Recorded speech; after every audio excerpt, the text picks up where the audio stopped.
Hi everybody. Welcome to our channel. The Scary Tales. Our scary and horror stories are designed to send chills down your spine. Enjoy the spine-tingling stories thrill. Here's your horror stories about Park Ranger. 1. The Whispering Trees. Ranger Tom Holloway had worked in Blackwood National Park for nearly 2 decades. He'd seen everything: lost hikers, bear attacks, sudden storms. But nothing could prepare him for the night the trees started whispering. It began with a routine patrol. A camper had reported strange noises near the northern trails. As Tom trekked through the dense forest, the air felt unnaturally heavy, and the usual sounds of wildlife were absent. Then he heard it, a soft, hissing whisper, like the wind moving through dry leaves. But there was no wind. His flashlight flickered, and in that moment, he saw movement among the trees. Not an animal, not a person, but the trees themselves, shifting unnaturally, their bark splitting open like mouths forming silent words. His radio crackled. A voice whispered his name. "Tom, come closer." He backed away, heart pounding. He knew the stories, the native legends about spirits trapped within the trees, restless souls that lured people deeper into the forest. Suddenly, the ground beneath him softened, as if he were standing on something not quite solid. He looked down and saw the remains of a rotting boot, human remains, half buried in the earth. The whispers grew frantic. Shadows moved between the trunks. He ran, the ground shifting like hands grabbing at his ankles. He reached his truck and didn't look back. The next day, he requested a transfer. The remains were never found. But rangers who patrol that section at night still report hearing voices, calling their names. 2. The Thing in the Fog. Ranger Emily Carter was patrolling Devil's Hollow, a remote section of the Appalachian wilderness, when she got a distress call. A man had gone missing near the lake, his last radio transmission cut off by a strange clicking sound. When she arrived, a thick, unnatural fog had settled over the water. The temperature had dropped suddenly, her breath visible in the summer air. She called out. No response. Then she heard a sound, a low, guttural clicking. Her flashlight caught movement near the shore. A tall figure stood half-submerged in the lake, motionless. "Sir," she called. "Are you hurt?" The figure tilted its head. Emily stepped closer, her instincts screaming to run. The fog thinned slightly, revealing the man's face, or what was left of it. His skin was stretched too tight over his skull, his eyes black voids. His mouth opened, releasing the clicking noise. Then he moved toward her. She fired her flare gun instinctively. The red light illuminated the thing behind him, twisted, emaciated shapes lurking just beneath the water, their bony fingers reaching up. She ran. Behind her, the clicking grew louder, the fog swirling unnaturally. She barely made it to her truck before the thing reached the shore. By morning, the fog was gone. The lake was still. The missing man was never found. But deep in the park's records, Emily found similar reports, dating back over 100 years. 3. The Cave That Eats People. Ranger Daniel Grayson had heard the legend about Devil's Maw Cave. People who entered never came out. Some said the cave was alive, that it breathed. One evening, he got a call: 2 hikers had wandered into the cave and hadn't returned. Armed with his flashlight and radio, he descended into the darkness. The deeper he went, the more the walls seemed to close in, like something was watching him. Then he found the backpack, half buried in the dirt. Torn, shredded, with deep claw marks. The air shifted. A wet, sucking sound echoed through the cave. His flashlight flickered. Shadows moved along the walls. Not just shadows, faces. Twisted, screaming faces pressed against the rock, their mouths open in silent terror. Daniel turned to run, but the tunnel had changed. The entrance was gone. The walls pulsed like living flesh. A low, hungry growl filled the air. Then he saw them, the hikers, or what was left of them.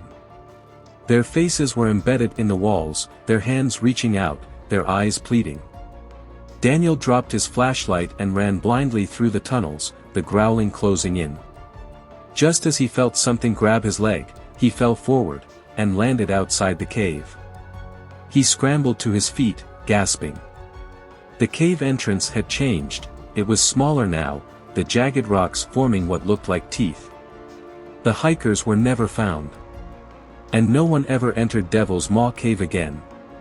4. The man who wasn't there. Ranger Luke Patterson had been stationed at Redwood National Park for 5 years. He loved the solitude, the towering trees, the peace of nature.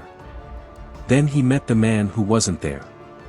It started with reports from campers, strange sightings of a tall, gaunt man standing at the edge of their campsites, just watching.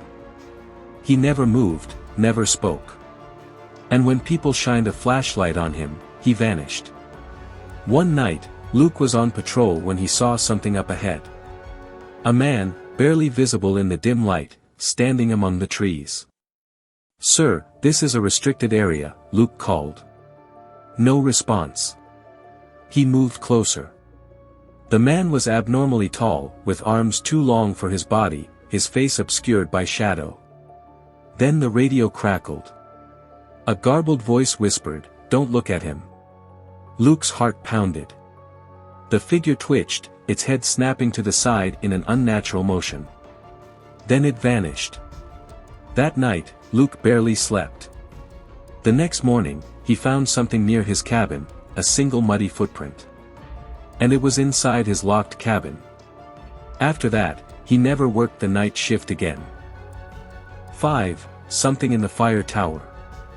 Ranger Olivia Mendoza had always loved the fire tower. It was peaceful, high above the trees, with a perfect view of the valley below. Until one night when something knocked on the glass. It was past midnight, and she was alone. She grabbed her flashlight and peered out the window. Nothing. She sat back down. 5 minutes later, knock, knock, knock. This time, she saw something.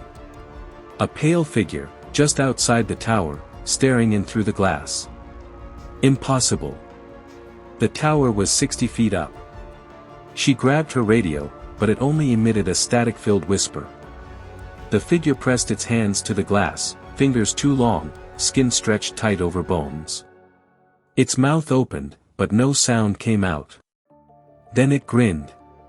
She turned off the lights, heart racing. The knocking grew louder, more insistent. By dawn, it was gone. But she never worked a shift alone again. 6. The hollow deer. Ranger Mason Torres had seen plenty of strange things in his years patrolling Everglade National Park, but nothing like this.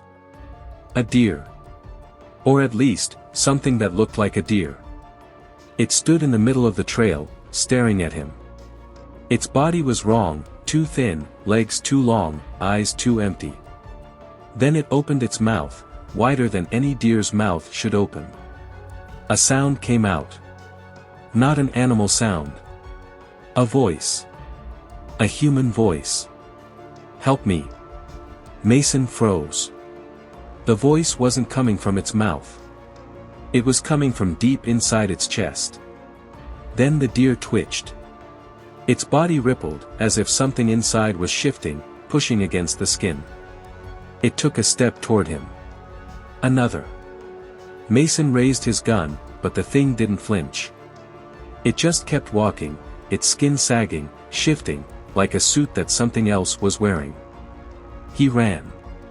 Later, he checked the area, but the deer was gone. In its place, he found a pile of skin. Just skin, hollow and empty. Something had crawled out of it. And whatever it was still in the forest. 7. The thing that wore my face. Ranger Ethan Marsh was working a late shift at a remote outpost in Yellowstone when he heard a knock at the door. Odd. No one should have been out there at that hour. He opened the door, and nearly screamed. It was himself. The thing standing outside looked exactly like him. Same uniform, same face. But something was wrong. Its eyes were too wide, too empty. Its skin looked stretched, as if it was trying too hard to fit. Then it smiled. Ethan slammed the door and backed away. His radio crackled. A voice whispered, "Let me in." He grabbed his rifle, his hands shaking. The knocking grew louder, more insistent. Then, silence. The next morning, he checked the security cameras. The footage showed him opening the door, to nothing. But for a split second, just before the tape cut out, a shadowy figure flickered in the corner of the screen. It was still wearing his face. 8. The Backward Walker. In a secluded part of the Appalachian wilderness, Ranger Claire Benson was investigating reports of a strange man seen near the hiking trails. The witnesses all said the same thing. He walks backward. Claire didn't believe it, until she saw him. It was just after sunset when she spotted the man at the tree line. He was walking away from her. But something felt off. Then she realized, he wasn't walking away. He was walking toward her. His body was facing the wrong direction, moving unnaturally, his limbs bending in ways they shouldn't. She called out. The man stopped. Slowly, his head began to turn around, not his body, just his head, twisting all the way around until he was staring directly at her. Then he smiled. Claire didn't wait. She ran. Later, she checked the area, but there were no tracks. No signs that anyone had been there. Except for a single message carved into a tree. Don't turn around. 9. The Thing That Crawled Out of the Lake. Ranger Michael Grant had always loved Mirror Lake. It was peaceful, untouched, and so clear you could see straight to the bottom. But one night, something crawled out of it. He was making his usual rounds when he heard a splash. Not like a fish jumping. Something big. He turned his flashlight toward the shore. A figure was pulling itself out of the water. It was human-shaped, but its limbs were too long, its fingers tipped with bony claws. Its skin dripped with black, oily water, and where its face should have been, there was just smooth skin. No mouth. No nose. Just two hollow, gaping holes where the eyes should be. Then it moved. Not walking, skittering, like a spider, its limbs bending the wrong way as it crawled toward him. Michael ran.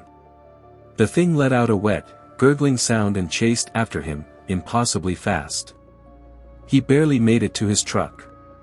When he slammed the door shut, the thing stopped at the edge of the forest and just watched him. Then it crawled back into the lake. The next morning, the shoreline was empty. No tracks. No sign of anything. But the water? It wasn't clear anymore. It was black. 10. The Woman with No Feet. Ranger Lucy Dawes was driving down an old service road when she saw a woman standing in the middle of the path. She was wearing a long, white dress, her hair tangled, her face hidden in the shadows. Lucy slowed down and rolled down her window. "Ma'am, are you lost?" The woman didn't answer. She just floated forward. That's when Lucy saw it, the woman had no feet. She wasn't walking. She was just gliding, her body perfectly still as she moved toward the truck. Lucy's heart pounded. She put the car in reverse, but before she could hit the gas, the woman's head snapped up. Her eyes were pure black. Then her mouth opened, wider than any human mouth should, stretching all the way down to her collarbone. Lucy hit the gas and tore out of there. When she looked in the rearview mirror, the woman was gone. But the next morning, she found something scratched into the hood of her truck. One word, soon. 11. The Eyes in the Trees. Ranger Ben Holloway had heard the stories about Deepwood Forest, about the eyes. He thought it was just folklore. Until one night, he saw them himself. He was hiking a remote trail when he felt uneasy. Like he was being watched. He shined his flashlight into the trees. And he saw them. Hundreds of glowing white eyes, staring at him from the branches. Not animals. Not birds. They were human eyes. No bodies. No faces. Just floating eyes, blinking in the darkness. Then they all moved, at once. They shifted higher into the trees, like something unseen was climbing toward the sky. And then, they whispered his name. Ben ran. The next day, when he returned with a search team, the forest was normal. But when he looked up, he noticed something carved into the tallest tree. A single word, deep and jagged, like it had been scratched in by fingernails. Watching. 12. The Whistler in the Woods. Ranger Sam Carter had been working at Blackwood National Park for years. He knew every trail, every sound. Except for this one. The whistling started just after sunset. At first, it sounded distant, almost like wind moving through the trees. But then it got closer. A low, eerie tune, like someone calling out in a melody. Sam shined his flashlight toward the trees. Nothing. The whistling stopped.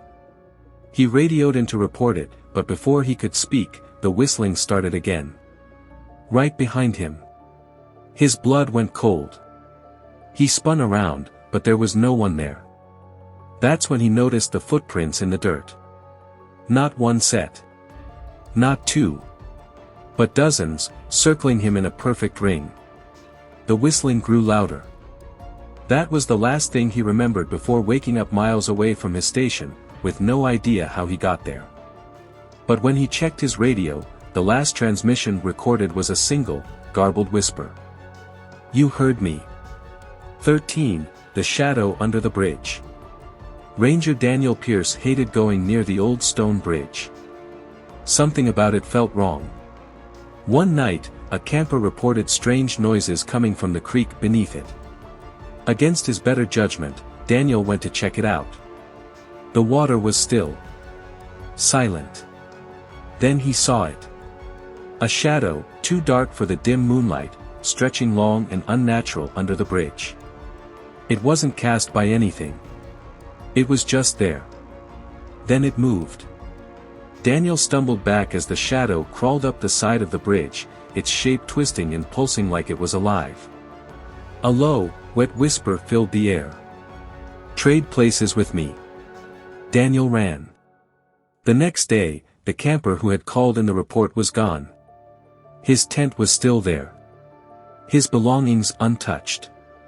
But under the bridge, where the shadow had been, there was something new. A second human shadow, burned into the stone. Like someone had been erased. 14. The Thing in the Watchtower. Ranger Megan Lane was stationed in a fire watchtower deep in the mountains. Alone. Just past midnight, she heard footsteps on the stairs. Not normal footsteps. Heavy. Slow. Deliberate. She grabbed her rifle and called out, "Who's there?" No answer. The steps continued, each one creaking the old wooden stairs. She flipped on the spotlight, nobody was there. But the footsteps kept coming.